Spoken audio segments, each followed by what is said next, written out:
Pembelajaran berdiferensiasi adalah pembelajaran yang mengakui bahwa peserta didik memiliki gaya belajar, minat, dan kemampuan yang berbeda-beda.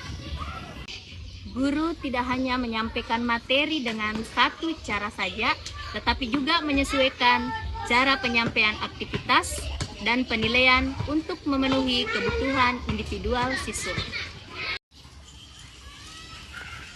Saya Satrina Samir, guru kelas 6 SD Negeri 3 Wanio.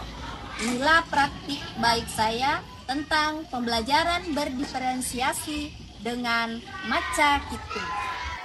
Sebagai guru, saya selalu berusaha menerapkan pembelajaran berdiferensiasi di kelas. Setiap kali mengajarkan materi baru, saya menyediakan berbagai macam benda konkret seperti gelobe, peta, dan lain-lain untuk membantu siswa memahami konsep.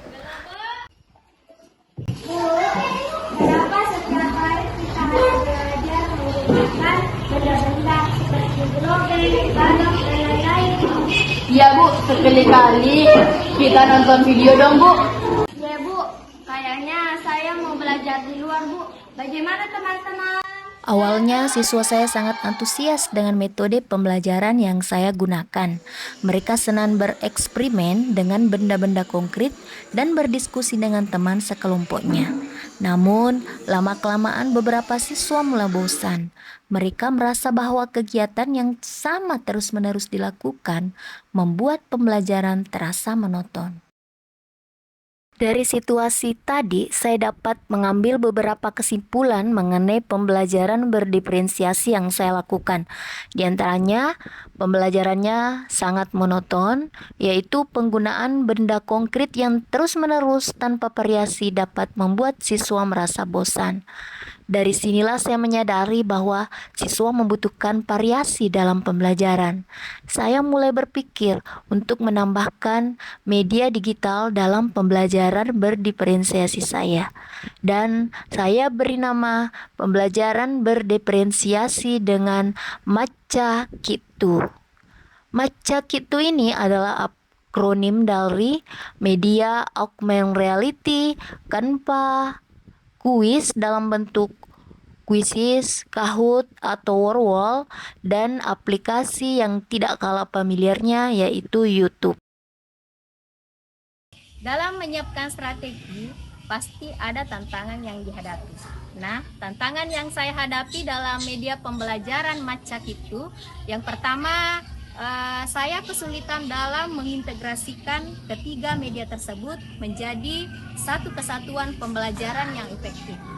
Kemudian, tidak semua siswa memiliki komputer, tablet, ataupun smartphone. Untuk menghadapi tantangan tersebut, kolaborasi adalah kunci solusinya. Karenanya itu, saya langsung berkolaborasi dengan kepala sekolah, rekan sejawat, maupun pihak-pihak terkait untuk mengatasi tantangan-tantangan tersebut.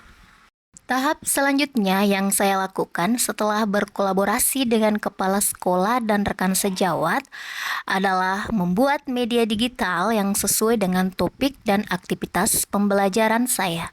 Misalnya video, simulasi, game, ataupun aplikasi pembelajaran lainnya. Selanjutnya, mengidentifikasi kebutuhan peserta didik dengan cara mengumpulkan data-data tentang gaya belajar, minat, tingkat pemahaman, dan kebutuhan khusus siswa. Setelah melakukan pemetaan terhadap peserta didik, langkah selanjutnya yaitu menerapkan pembelajaran berdiferensiasi dengan maca kitu. Dalam pembelajaran berdiferensiasi dengan maca kitu, terdapat menu yang bisa langsung diklik oleh siswa sesuai dengan gaya belajarnya. Siswa yang senang dengan gaya belajar audiovisual, saya membagikan tautan video edukasi di YouTube yang menjelaskan tentang karakteristik atau ciri khas setiap benua. Untuk siswa yang senang gaya belajar secara kinestetik, saya menyediakan aplikasi AR atau augmented reality. Agar lebih seru, barcode dari augmented reality tersebut saya siapkan di luar kelas dan mereka mencari sesuai dengan petunjuk yang mereka dapatkan dari menu Matcha Kitu. Di aplikasi augmented reality ini memungkinkan siswa melakukan perjalanan virtual ke berbagai benua di dunia. Di AR ini disediakan bentuk-bentuk benua dalam bentuk 3 dimensi, sehingga mereka bisa mengenal lebih dekat dengan benua serta ciri dan karakteristiknya masing-masing. Selanjutnya, untuk siswa yang senang dengan gaya belajar visual, saya berikan materi pembelajaran yang sudah saya buat di Canva dalam bentuk MPI atau media pembelajaran interaktif. Setelah mereka mempelajari materi dengan kelompoknya masing-masing, mereka mengerjakan LKPD yang tentunya saya juga buat melalui aplikasi Canva. Setelah itu, mereka mempresentasikan hasil kerja kelompok mereka. Selanjutnya, saya memberikan kuis online agar pembelajaran yang dilakukan lebih seru lagi. Kuis yang saya berikan biasanya menggunakan aplikasi Wordwall, Quizizz, maupun Kahoot. Selanjutnya, pemberian tugas yang berdiferensiasi. Saya memberikan tugas mandiri dan tentunya berbeda-beda kepada siswa sesuai dengan kemampuan dan minat mereka. Seperti biasanya, saya menawarkan berbagai pilihan dari mereka. Misalnya, apakah mereka ingin menyelesaikan tugasnya dengan membuat gambar atau poster, komik, lagu, ataupun dengan cerita.